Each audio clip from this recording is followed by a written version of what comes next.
O Lars von Trier foi banido de Cannes na época daqueles comentários, daquela piada envolvendo nazismo, envolvendo entender Hitler que ele fez por lá. Parecia que a relação que já era duradoura dele com o festival tinha acabado, mas esse ano, A Casa que Jack Construiu, que é o novo filme dele, foi selecionado para a mostra competitiva. E será que faz jus à filmografia do Lars von Trier e também à fama de polêmico, de contestador, de provocador que ele criou recentemente?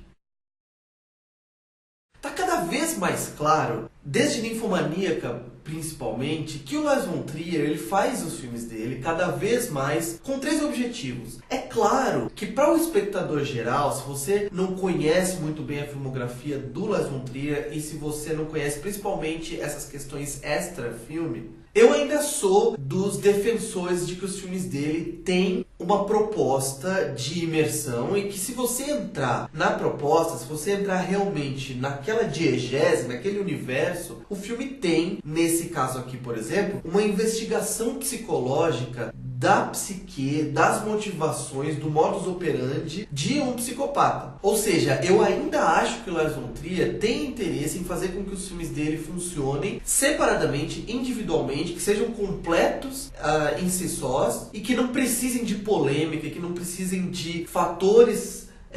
de fofoca ou de provocação para funcionar. Mas eu também acho que o Lars von Trier faz os filmes dele cada vez mais, como eu falei, desde Ninfomaníaca pra cá, principalmente, com 2 outros motivos, que são satisfazer os seus fãs, né, dar pros fãs aquilo que eles já esperam dele, meio que numa lógica de filme da Marvel, que cada vez mais faz filme pros fãs iniciados e dane-se o resto. Se gostar, gostou, não gostar, não gostou. Quem vai continuar consumindo o que eu tô fazendo são esses fãs, então eu vou agradar eles. E também provocar aqueles detratores que já vão odiar tudo que ele fizer, não importa o que seja. Então, uma maneira que o Lars von Trier faz isso, né, de ter esses 3 objetivos e conseguir trabalhar com eles ao mesmo tempo, é através da metalinguagem. Então, A Casa que Jack Construiu é um filme que o tempo todo tá conversando com o espectador, tá falando de si mesmo, tá refletindo sobre a sua própria narrativa, sobre o Lars von Trier, sobre a arte dele, sobre o que os fãs dizem dele, meio que se defendendo e ao mesmo tempo reforçando e provocando e falando, eu quero fazer desse jeito, eu faço mesmo. Então, logo no primeiro caso, porque o filme tem uma estrutura que é até preguiçosa, que o Lars von Trier já usou no Ninfomaníaca também, de dividir a narrativa, a estrutura do roteiro em incidentes. Então são 5 incidentes de, isso não é spoiler, de assassinatos cometidos pelo protagonista, pelo Jack, vivido pelo Matt Dillon. E no primeiro deles, que ele executa uma moça vivida pela Uma Thurman, que tá ali pedindo carona na beira da estrada, num dia frio, nevado, e ela já entra no carro dele, e é claro, né, pelo olhar do Matt Dillon, né, aquele olhar fugidio, que ele fica fugindo com o olhar, e ao mesmo tempo ele dá umas encaradas assim, meio psicóticas mesmo, né, creepy. E ela já entra e começa a brincar com o fato de, eu não vou falar isso porque vai que você é um psicopata, né, e dá uma risadinha, e fica insistindo nessa, vai que você é um serial killer. Então, o que o Lars von Trier tá fazendo é realmente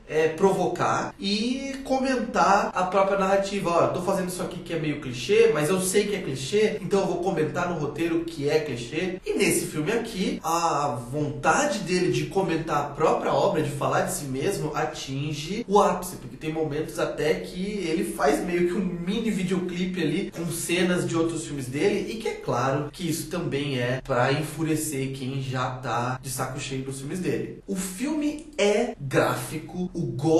aqui no filme é chocante e funciona muito bem pra gente realmente perceber a natureza cada vez mais gradativamente brutal, sádica daquele personagem. E nesse sentido, essa estrutura dos 5 incidentes, o Lars von Trier faz, é claro, isso é óbvio, cada incidente ser mais brutal, ser mais sádico do que o anterior. E tem, por exemplo, a sequência do estrangulamento, em que o Lars von Trier fica com a câmera no rosto da mulher que está sendo estrangulada, e os sons guturais, né, A gente consegue ouvir e é muito realista, é muito naturalista, a gente realmente acredita naquilo e é agoniante. Mas como eu falei, não é só um show de sadismo pornográfico, apesar do Lars von Trier ser cada vez mais condescendente com uma parcela meio sádica mesmo, meio masoquista do seu público, dos seus fãs. E na sessão que eu tava do filme na Mostra de São Paulo, tinha gente na plateia rindo de mutilação de corpo de criança, de violência com animais, que deve ser real, porque a cena é tão chocante e é tão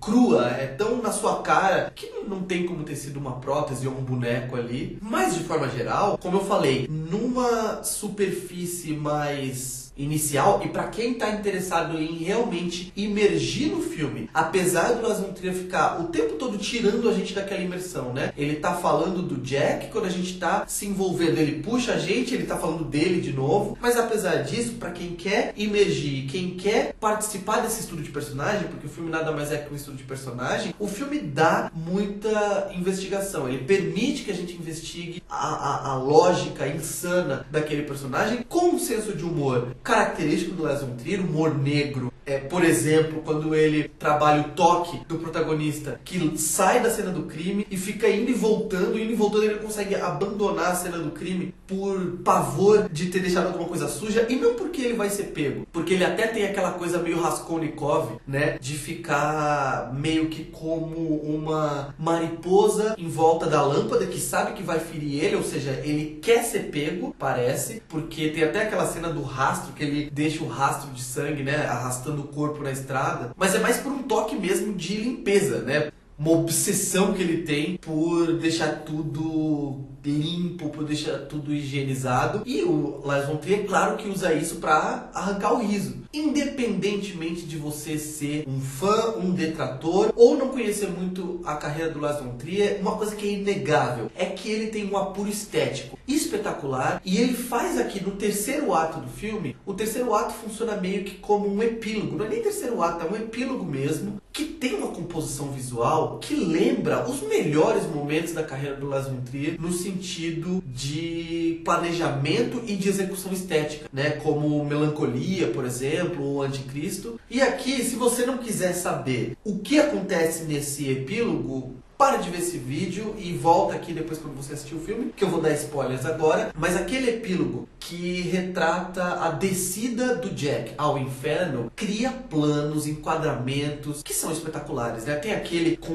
uma parede humana de corpos negros no fundo meio que se movimentando, meio melequenta, meio molhada. Ou então o Jack e o Verge, vivido pelo Bruno Ganz, numa barca, né, com aqueles corpos humanos, né, naquele lago humano em câmera lenta, que é claro que o Lars von Trier está tentando reproduzir o quadro famoso do Delacroix, a Barca de Dante, e que encerra a narrativa de uma maneira que é coerente com a história, que é diferente, que é ousada e que realmente, apesar de esse filme ser um pouco inferior aos melhores filmes do Lars von Trier, mantém esse padrão que vai, como eu falei, né, fazer algumas pessoas se apaixonarem. Não sei se esse é o termo correto falando do Lars von Trier, mas que vai também fazer quem já odeia o trabalho dele odiar de novo. A obsessão, que eu posso chamar de obsessão do Lars von Trier com o David Bowie, volta aqui, e é engraçado porque o Bowie, se a gente pegar a ideologia da carreira do Bowie, né, é uma obra que é voltada até de uma maneira iluminista para o homem como centro do universo, capaz de tudo, dono da natureza, o conquistador do espaço e de si mesmo e da sua própria sexualidade, etc, etc, que é completamente contrastante com os temas principais que o Lars von Trier costuma trabalhar, que são a decadência completa humana. Mas se em filmes como Dogville, por exemplo, a Young Americans do David Bowie coroava a crítica social feita pelo filme, naquela catarse final produzida pela personagem vivida pela Nicole Kidman, fazia muito sentido. Aqui, Fame, do David Bowie, também é uma das músicas principais, só que é mais usado como uma ironia, assim, é mais uma piadinha, mais uma brincadeira, e talvez tenha a ver com o gosto musical, simplesmente, do Lars von Trier. Mas e você? Você faz parte dos